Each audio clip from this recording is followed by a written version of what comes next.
The Devils wasn't just another religious horror film, it was a bomb that Warner Bros. Tried to defuse and bury, directed by Ken Russell at the peak of his madness, starring Oliver Reed and Vanessa Redgrave in career-defining performances, based on a true story of possession, politics, and mass hysteria in 17th century France. And here's the thing, there's an entire sequence from this movie that the studio locked in a vault and refused to release for over 50 years. Footage so disturbing that executives panicked. Scenes that were physically cut from prints and hidden. A version of this film exists that almost nobody has ever seen, and the studio wants to keep it that way. These are 12 most disturbing facts about the Devils.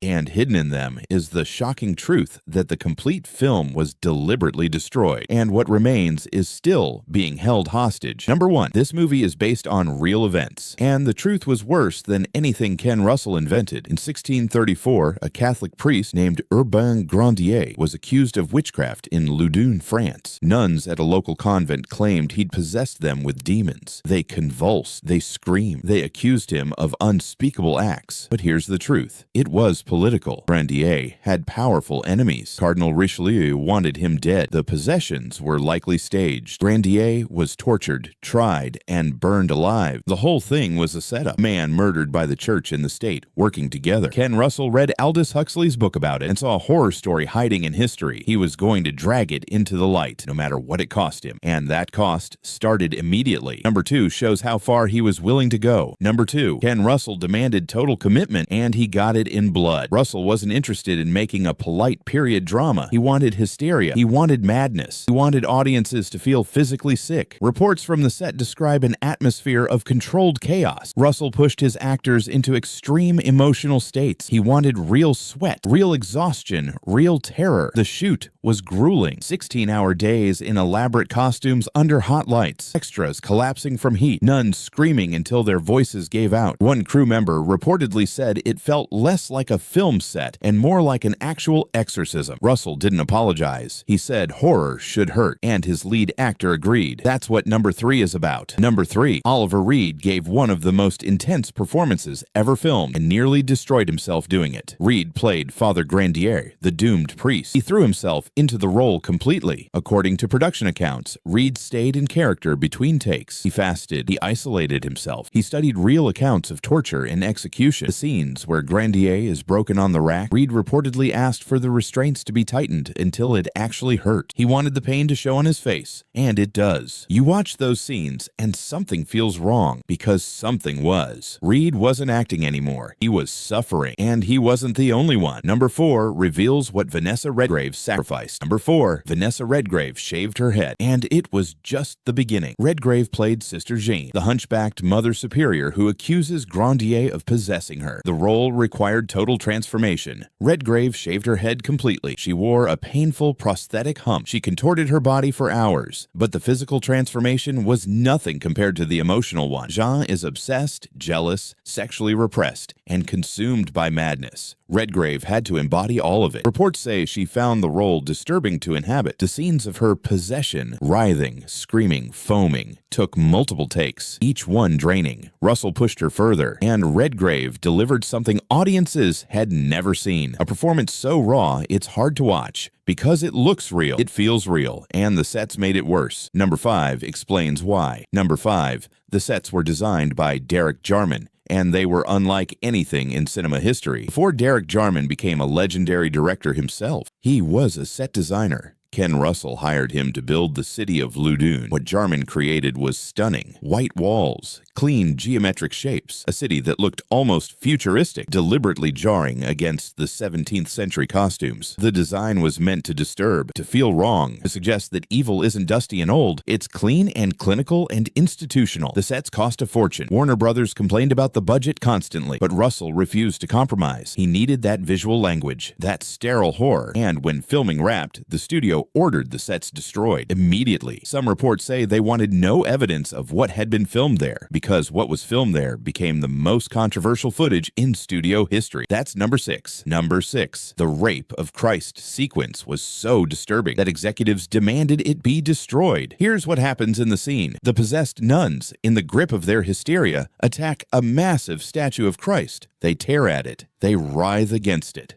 It becomes an orgiastic frenzy of religious and sexual madness. Russell shot it. It was meant to show how hysteria and repression twist into something monstrous. But Warner Bros. Panicked. According to reports, executives who saw the footage were horrified. They didn't just want it cut, they wanted it gone. The sequence was physically removed from the negative.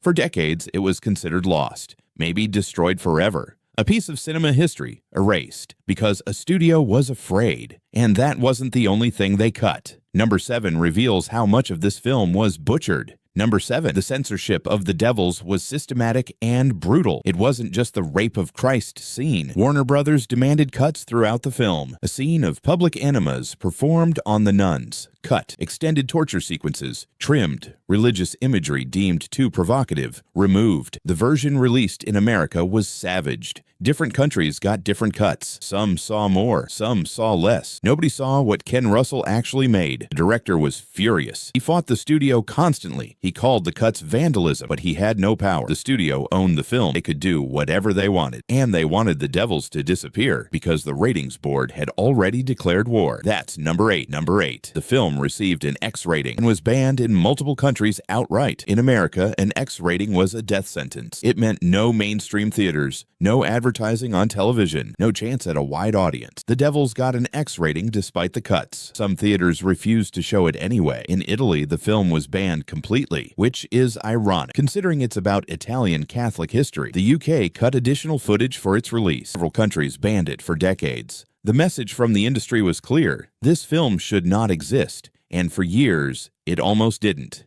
It vanished from circulation. You couldn't find it, couldn't rent it, couldn't buy it. A major studio film by a major director with major stars, locked away like something shameful. And that's exactly what Warner Bros. Wanted. Number 9 shows how far they went. Number 9. Warner Bros. Has refused to release the uncut version for over 50 years. This is the fact that horror fans cannot forgive. The complete uncut version of The Devils exists. It's sitting in the Warner Bros. Vault. It has been for decades. Film historians have begged for its release. The British Film Institute has lobbied for a restoration. Fans have organized campaigns. Petitions have been signed. And Warner Bros. Says no. Every time. They released a partial restoration in 2012 that included some previously cut footage, but not everything. Not the rape of Christ scene, not the full director's vision.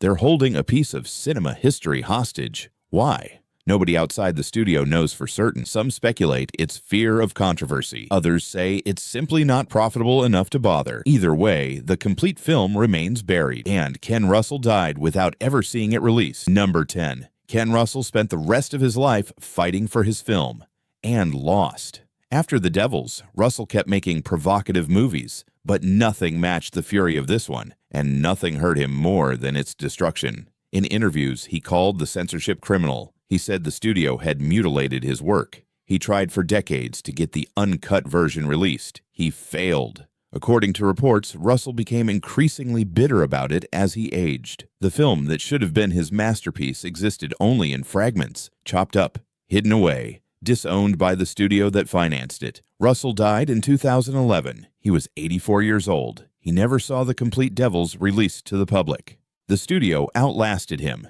and they're still winning, but they couldn't stop what happened next. Number 11 is about the film's strange afterlife. Number 11. The Devils became legendary precisely because it was banned. Here's the paradox. By trying to bury the film, Warner Bros. Made it immortal. Every cut scene became mythic. Every banned frame became more desirable. Film students passed around bootleg copies like forbidden texts. Directors cited it as an influence, even if they'd only seen fragments. The censorship transformed The Devils from a controversial movie into a symbol, proof that art could still terrify the powerful, that images could still be dangerous. Every year, more people discover it. Every year, the demand for the uncut version grows louder. Warner Bros. Wanted this movie forgotten. Instead, they made it unforgettable. But there's one more question that haunts this story, and that's number 12. Number 12. Some footage from The Devils may be gone forever, and nobody knows how much. Here's the nightmare scenario. When Warner Bros. Ordered cuts to The Devils, they weren't always careful about preservation. Some footage was physically cut from negatives. Some was reportedly destroyed. Some just vanished into the chaos of a panicked studio trying to bury its mistake. The 2012 restoration recovered material that had been considered lost, but it couldn't recover everything. Film archivists believe there are scenes that no longer exist in any form. Moments Ken Russell created that are simply gone, erased from history, and even the footage that survives in the vault. Nobody outside Warner Bros. Knows its condition. Film stock degrades. Negatives decay. Every year that passes, the chances of a complete restoration get smaller. The Devils is already a ghost of what it was meant to be. And it's still disappearing. The Devils became legendary because it refused to be forgotten. A director who wouldn't compromise. Actors who gave everything. A true story of corruption and hysteria that the powerful still don't want told.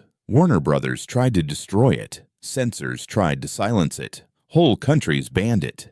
And it survived anyway. Not intact, maybe never intact again, but alive. Passed from hand to hand, whispered about in film circles, demanded by audiences who sense that something important is being hidden from them. Ken Russell made a film about how institutions destroy individuals who threaten them, and then he watched an institution try to destroy his film. The Devils isn't just a movie, it's evidence of what we're not supposed to see, of what happens when art gets too close to the truth.